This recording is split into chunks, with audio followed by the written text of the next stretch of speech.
how to delete Free Fire on Facebook account. So if you want to delete Free Fire on your Facebook account, then first you need to open up your Facebook. Make sure that you have a stable internet connection.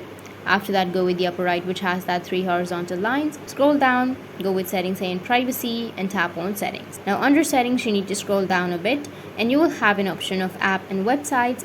You need to find that app and websites, which will be right here under your activity. Here you will have all of the websites or apps that you've linked or connected to your Facebook. So as you can see that in my case, I've added my PUBG or WeChat, Homey TV, GroupMe, and many more. So if you have Free Fire added to your Facebook account, then you just need simply tap on the Free Fire option. For example, I'll go with PUBG right here.